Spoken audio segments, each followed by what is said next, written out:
I'm at 4917 Marion Avenue. Plumb tight. This is pulling back from the 90 in the basement that's coming out of the wall into the ground. Issue is I'm going through too many fittings. My jetter won't make it around it. My camera will not make it around it. I can see a root here, and there was a root at this joint that I cut. It's just the issue is I cannot get around it to save my life. So my suggestion is I think it goes straight after them water heaters. I suggest we dig in front of them water heaters and add a clean out. He's going to do a root X treatment and see how this goes, because it is flowing now. And is it leaking?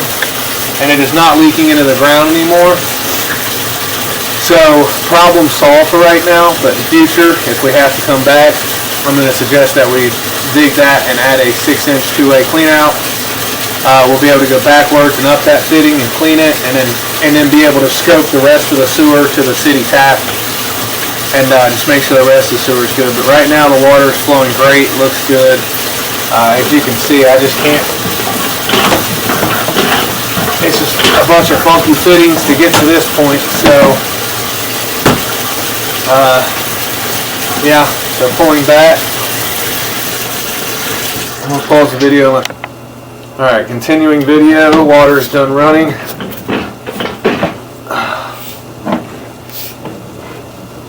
That is, wow. Okay, we're going to turn the jetter on and run and see if we can get rid of this, wow. See if we can get that cut out. I did not see that until just now. That's a big root. Yeah, that we can see, and it's not leaking out of the thing no more, so.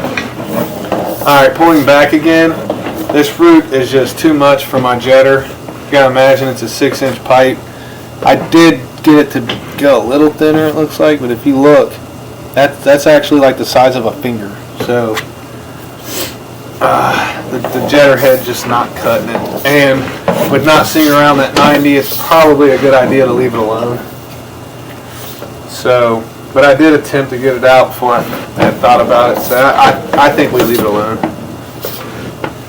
And then right here, now I didn't see these guys, so I'm gonna go ahead and clean these up real quick and continue video. Okay, this is unpausing the video a couple feet ahead of where we were. This is after all the roots cut out. I missed that little bit at the bottom because it's kind of hard to see as you pull around that turn. Okay, now I'm not, oh, okay. So, right there.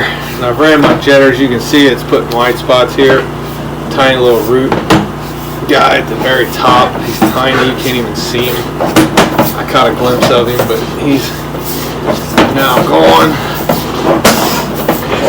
And again, we're going to have to add a clean out in the future if we need to come back to clean farther down the line or investigate farther down the line. I do not see any broken spots. I think it's leaking through the sections of clay. That clay just doesn't hold the water pressure when it's full.